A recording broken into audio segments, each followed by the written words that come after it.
Good morning friends. ఈరోజు మళ్ళీ ఒక షాకింగ్ న్యూస్ వచ్చిందండి. మళ్ళీ పెట్రోల్ ధరలు, డీజిల్ ధరలు పెరిగాయి.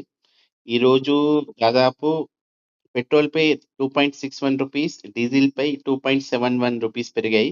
దాదాపు 10 రోజుల్లోనే రూ. 4 సార్లు పెంచారు. అది కూడా దాదాపు రూ. 7-8 వరకు పెరిగింది. అసలు ఇది ఇలా ఎందుకు పెరుగుతుంది? దీనివల్ల నార్మల్ పీపుల్ పైన ఇంపాక్ట్ ఇప్పుడు ఇంకా ఎలా ఉండబోతుందో చూద్దాం. సో, మళ్ళీ పెరిగిన పెట్రోల్ ధరలు అందరికీ షాక్ అన్నమాట. దేశవ్యాప్తంగా ఈరోజు మళ్ళీ పెట్రోల్, డీజిల్ ధరలు పెరిగాయి. మే నెలలో ఇది వరుసగా నాలుగోసారి పెంచారు. ఇంటర్నేషనల్ క్రూడ్ ఆయిల్ ధరలు పెరిగాయి.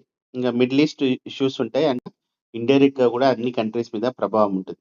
తాజా పెంపు ఎంత? పెట్రోల్‌పై 2.61 పెంచారు. డీజిల్‌పై 2.71. ఇప్పుడు హైదరాబాద్‌లో అప్రాక్సిమేట్‌లీ 115.73, డీజిల్ 103 ఉంది. ఆంధ్రప్రదేశ్‌లో కొంచెం అటు ఇటు ఉంది.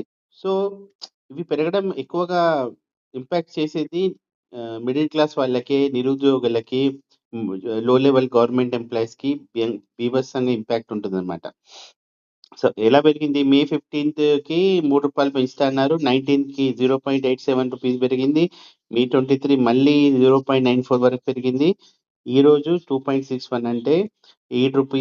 7 వరకు టోటల్‌గా పెరిగింది. ఇప్పుడు మీరు ఆలోచించండి. రూ. 100 ఫ్యూయల్ పైన టోటల్ రూ. 7 అంటే 7% పెరిగినప్పుడు మీ జీతీయాలు గాని, డీఏలు గాని, పీఆర్సీలు గాని ఎంత పెరగాలో మీరు ఆలోచించండి. ఎందుకంటే మీకు ఫిట్‌మెంటే 7 అంటే మామూలుగా పీఆర్సీ నివేదిక తీసుకొచ్చి వాళ్ళేం చెప్తారో తెలుసా? ఫిట్‌మెంట్ 7 అంటే ఒక ఐటెమ్ మీదే 7% పెరిగినప్పుడు ఫిట్‌మెంట్ 7% ఇవ్వడంలో లాజిక్ ఉండదు. అంటే వాళ్ళు జనరల్‌గా జరిగే సినారియో చాలా మందికి తెలియకపోవచ్చు. గవర్నమెంట్ అంటుంది పీఆర్సీ కమిటీ 7% ఫిట్‌మెంట్ ఇచ్చింది. దీన్ని మేము 30 ఇచ్చామని. సో, ఎవరైతే పీఆర్సీ కమిటీలో ఉన్నారో వాళ్ళంతా ఈ విషయాలు చూడాలి. ఒక్కొక్క ఐటెమ్ గాదు, చాలా ఐటెమ్స్ పెరిగినాయి. సో, ఎంప్లాయీస్‌కి కనీసం ఒక 70-80% సాలరీ హైక్ అయితే గాని వాళ్ళు సర్వైవ్ గారు. ఇది నేను చాలా సార్లు చెప్పినట్టు జీతాల పెరుగుదల కాదు పీఆర్సీ.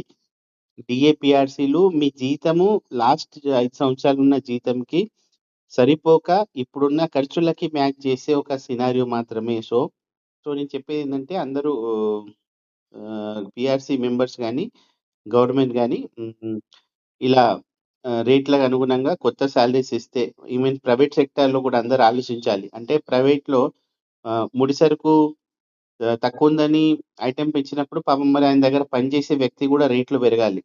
అంటే జీతాలు పెంచాలి ఆయనకి.